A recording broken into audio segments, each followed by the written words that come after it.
You're listening to the Future of Convenience podcast, featuring senior retail executives and experts in the global convenience and mobility industry. Welcome to the Future of Convenience podcast. I'm Carolyn Schnare, and I'm happy to be joined by my co-host, Dan Munford. Great to see you. Oh, it's great to see you too, Carolyn. You, for sure. So today we're going to be visiting with one of the largest convenience retailers in Ireland, which blends food service, customer experience, and efficiency to customers in city and rural centers throughout that nation. Brand new AI just changed the game for retail. Plexer catches theft in real time, spots safety hazards before someone gets hurt, and predicts demand spikes, all from your existing cameras. No new hardware. This is the kind of AI that didn't exist before. Retailers using it are recovering and making thousands more every month. Go to plexer.ai, request a demo now. So Dan, I've had the pleasure of visiting and experiencing Centra stores the last time when I was Dublin, though that was a few years ago. It's time to come back. But you know our guest much better than I do. So I'm going to kick it over to you to introduce our guest and tell us who we have today. Well, sure thing, Carolyn. Just before we introduce Cormac Dawson, who's sales director for Centra, and who we've known for a long time, I just wanted to say a word about Musgrave and Centra, actually. And this dates me and ages me a bit, but I was just thinking back before we did this, when's the first time I really came across the Musgrave Centra brand? It's quite a long time ago. And it's goes back to Seamus Scally and Owen McGettigan, and they played quite an important role in waking me up to the opportunity in the convenience sector, to be honest, because I came and, I obviously at that point Musgrave were in the UK market, but I remember very vividly the first time I went over to Cork. There was this huge Musgrave, I think it was Centra Super Value convention in Cork, and I'd never seen anything like it. I mean, it was just absolutely incredible in terms of the innovation, the passion, the impressiveness of the retail standards, and it really woke me up. So thank you, to Musgrave back then for waking me up to the huge opportunity that this market represents. That was quite a few years ago, probably about 25 years ago. And Cormac, those names must ring a few bells with you too, I suppose. It's actually this year Musgrave celebrates 150 years in existence. So, we've been through a lot over that period of time. So yeah, it's great. And it's funny just to share a little personal story in that regard, actually, and Musgrave's journey. Back in 1960, Musgrave was, starting out, we had 150 retailers at that time. And, remember, retail at that time was very much about serve over. And in 1961, my father actually had the first Musgrave shop that became self-serve, which was a new concept at the time, almost like a stake in the ground, if you like. So my dad has a nice little link in the family history of Musgrave, something that we're kind of proud of as a family. It's a small little footnote in the history of Musgrave, but something that we're kind of proud of. It's kind of a cool thing to have the first self-serve store.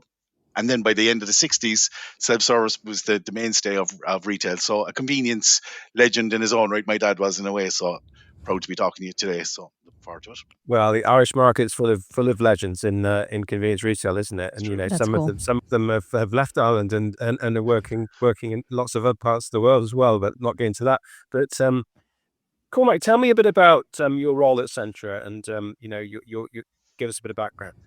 Yeah, I joined Centra and Musgrave in 2007. So I started off as what we would have called a regional support manager, which very much was about getting in, supporting retailers to develop and deliver best practice, whether they were revamping or they were new to the group.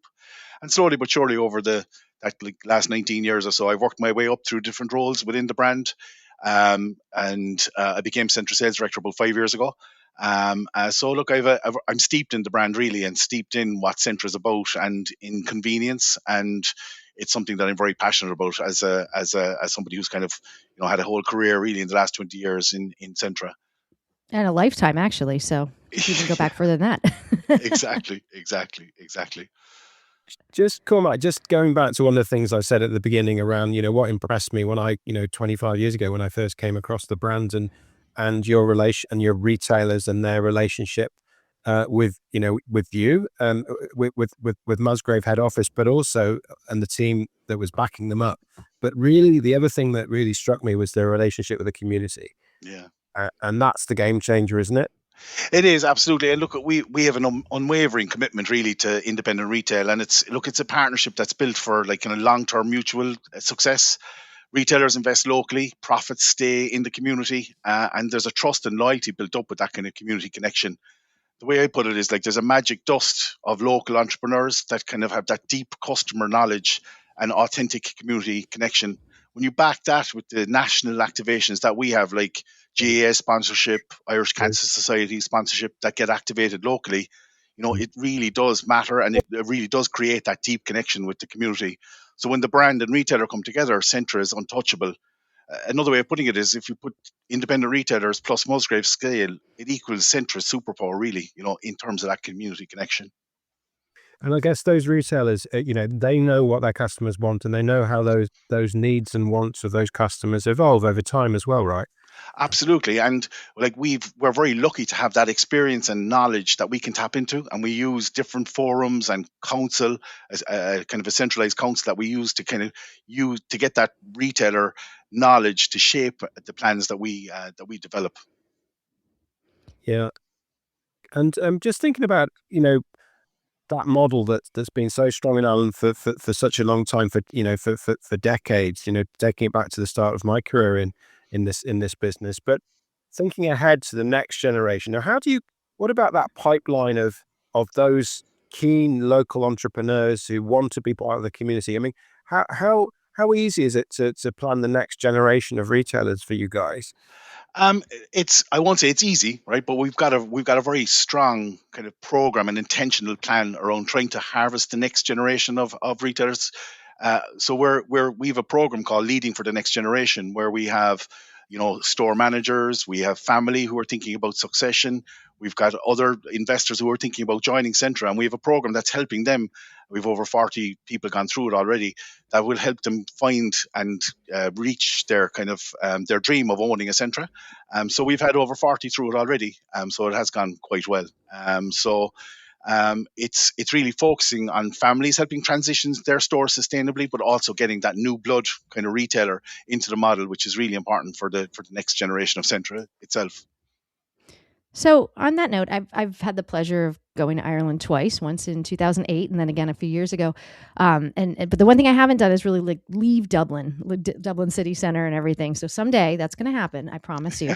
In the near future, I hope go visit some old family roots over there. But much like anywhere, I'm sure there's urban formats, rural formats, different. And as you mentioned, that community hub is important, really getting to know that. Yeah. So as you talk about that next generation, the next generation store, the next generation leadership, everything, are there different formats that you look at, like how to pattern that? Or are they, like, what do you think about in terms of like, where these stores are and how they grow and start? So we've a very kind of clear format development or format proposition at the moment. We've got high C, which is we call high convenience. We've got convenience, and we've got neighborhood. And you're right, Carolyn. They're spread across urban and rural areas and suburban areas, and we look at them all kind of differently. But there's a lot of clustering that we do that means that we know, learning from the best in a rural area, how we can shape and tailor an offer for other stores that are similar to that. So we've done a lot of work on that through our format development work, and that really does allow us tailor ranges and tailor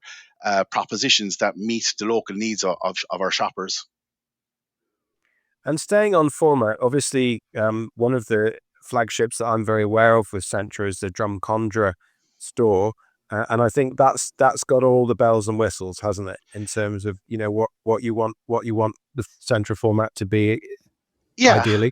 Particularly for that convenience format, right? So that one in the middle, if you like, Dan, between neighborhood and IC, it really is the kind of main portion of the brand. And look, we do see it as being our most advanced Centra, almost like a blueprint for the future, particularly for that format. So it's entirely mission-led in terms of its design. So the way we brought On The Go together, the dinner together, that top-up mission, they've very intentionally, the store, the way it's laid out. And we've brought in a new deli concept, which is very much around, a menu-based deli that you can have kiosk ordering, and it's built around efficiency. We've also brought in hot on the go, so the flexi serves that are again rooted in operational efficiency and giving customers what they want and when they at speed, and really driving that convenience piece. So like another point in there is just about, I kind of mentioned about operational efficiency. It's not just at the front of the house, with queue systems and ESELs and kiosks and stuff, but it's also behind the scenes, in terms of storeroom layout, in terms of the layout of the deli. Like, we would have partnered with experts from McDonald's on the most efficient way to lay out the deli so that, colleagues in store aren't wasting time moving around or falling over each other, that it's really kind of intentional in terms of the way it's laid out. And look, the performance has been fantastic. I mean, it's outperformed all of our expectations so far, and it's going really well. And that's a credit to Paul and Ger and the team in store, in terms of, they've taken the kind of plans that we would have talked about, help shape them and make them better, and they've really have delivered. And it's their attention to detail that has really made Drumcondra the success that it is, and ultimately now the template that we're rolling out across the country. I have one question on deli. This is going to take like a weird right turn, but I was reading something about the deli drama social videos that you guys had. Yeah. So I was watching a few of them where I think it's at that store as well, where you filmed a whole video series. And Dan, I don't know if you've seen this, but you definitely have to look it up. It's called Deli Drama. If you don't mind telling us just a quick second about that, because that looked like a really cool it was a promotional. Yeah, it was a first for us, really. It was a toe in the water of kind of creating a kind of a little mini soap opera around the deli, and bringing, I suppose, just a bit of fun to what we do in store. And everybody would have some of the characters in there would have resonated a lot with the Irish audience. And it kind of came on the back of our sponsorship of the Traitors, which would, and again, another big TV show here. And look, it went really well, and it really outperformed where we thought we would get to. Like, the amount of views were astonishing. Like, millions and millions of people watched it. So it's been really good, a bit of fun. That's fun. I'll put a link to that in the show notes. I was laughing. There's one where the woman's laying on the floor. She's like, is this your twin sister? And it was hilarious. It was, that was a cool thing you had. Oh yeah, that's for sure. Yeah, the lottery ticket as well. Yeah, it's very good. Well, I'm definitely a faithful, that's I promise you. But then again, they all do, don't they? But the other thing I'd like to go to next on that point around socials, really, Cormac, is we're doing a lot of research in big cities, particularly, and London's been our main focus, but we've also looked at Dublin and New York as well. And what we're really sort of interested in is looking at looking at TikTok and Instagram video particularly, and look at what that's driving. In terms of in terms of the success that we're seeing, the innovation that we're seeing, and that, I guess, that must be a big fact. That must be a huge factor to you guys right now. It's phenomenal, isn't it? I mean, if you look at TikTok and the way it's a trend machine, isn't it? The way, something goes on TikTok and it goes boom, like the Biscoff cheesecake, Japanese cheesecake thing that's just gone mad around the place. It's amazing how it's shaping what we're doing, and how we need to be really all over it to be meeting those trends. And that's something that we're really conscious about. Like, we've got a Gen Rep board that we use inside in Musgraves, and they're basically Gen Zs, and we have a teen panel. So we use them to soundboard all this kind of new stuff and keep our finger on the pulse. But you're right. I mean, the way socials are shaping and causing these new kind of trends, like Palantines and Galentines, and events and occasions are constantly shifting, and it is down to social. So we've got to be all over it. Well, I mean, absolutely. And I know the good thing is, because of this research, I know exactly what you're talking about in terms of Japanese, Biscoff cheesecake. So I'm really pleased. I know exactly what you're talking about, because we'd be looking at that as well. But the other thing that's really interesting is the reaction of the big brands, and how some of the big brands are struggling, aren't they? I suspect you're not, because, you've got the independent retailers who are, these guys don't tend to be people, these guys and girls don't tend to be people who are afraid of being upfront on social media. No, they're well able to get after it. And look, to be fair, we have a good cohort of stores that are really good at it. And what you really like is for more to be braver and get in behind it, because it really is the future. It is a very good way of connecting with our shoppers in a different way than we can in the past. I don't think all retailers are on top of this as much as you are. I'll give you an example. That I use. I say, look, if Greg's are going into Matcha and they're opening a Pilates studio as a pop-up, something has changed. Yeah. Absolutely, yeah. Yeah, Something quite yeah, massive has changed, yeah, So yeah. it's just an it's in a way it's dangerous time, but it's also there's a massive opportunity there as well. Because if you miss the boat, you're in some trouble, I think, over the next few years. If you can ride the wave, and it's all about riding the wave, isn't it? Rather than getting in front of it, it's getting on the wave. Getting on the wave, and it's almost behaving like a lifestyle brand as opposed to just a traditional, shop. It's actually thinking like more like a lifestyle brand and being nimble and being able to, you know, bring these things in and out quickly. Well, and you've got a heck of a lot of competition in your area, that's for sure. I think Ireland itself operates like no other market that I've almost ever seen. Even here, like here in the U.S., I mean, I think the closest we have is in the middle of Pennsylvania as far as the rivalry, not rivalry, that's not the right word, the competition Yeah. between stores and just the getting the attention of the customer. So it sounds like you're on the path to do that, but then you're doing it both social, but then it's that neighborhood connection for sure. Yeah, and like if you think of the market in which we operate, you have a very strong independent network, okay, across all different brands, and you have all the multiples are here as well. So you have all the international big names, and they see convenience as an opportunity. So how we kind of you know fight off the traditional competitors in inverted commas, and create this new space for Centra to be not quite a multiple, but to be that kind of lifestyle brand that can fit somewhere in the middle and be meaningful for people in a different way. I think that's really what we're about. It's kind of like redefining convenience. And Carolyn, you use the word rivalry and then backed off it a bit, but I think you can use that word 100%. No, I it's I market. didn't want to get too spicy on this. So there's a lot of rivalry, and the customer's the winner, and the sector's the winner actually, because a rising tide floats all boats. That old phrase. It's true, isn't it? I totally agree. What about food? Let's think about foodvenience, obviously one of our favorite words. And just, I'd like to focus in on one aspect of that. And there's lots of things we could talk about in terms of the strength of your offer there. But let's talk about frank and honest coffee. Yeah. And I think what's happening to coffee in the Irish market is one of the most interesting stories globally, actually. And I think frank and honest has played a significant role in that story. Tell us a bit about that, Cormac. Yeah, you're right, and I agree with you, Dan. Foodvenience is a brilliant word. I don't know who coined it. So hats off to whoever. If it was you, Dan, well done. I am not I sure think it who was it Dan. was. Well done. It is a great word, and something I think that really it does exactly what it says in the tin in terms of where we're at.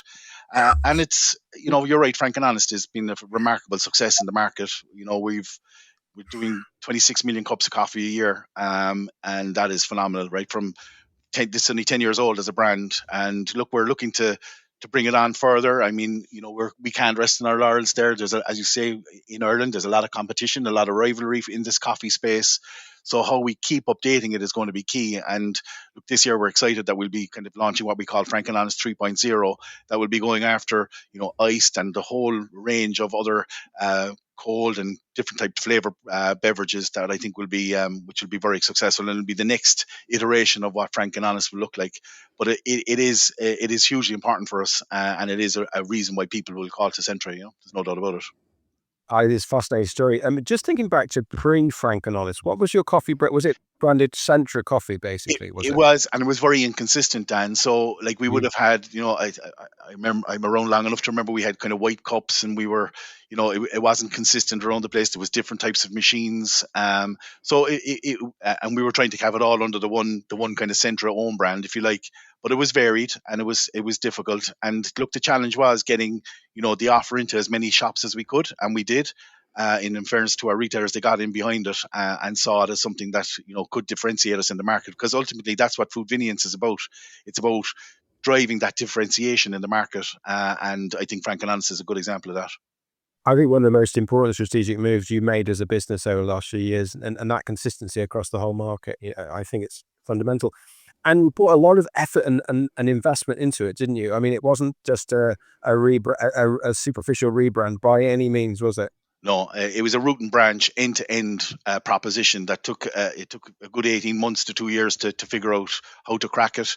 There was a relentless focus on that consistency piece that you talked to, and the technology behind it was market leading and cutting edge at the time.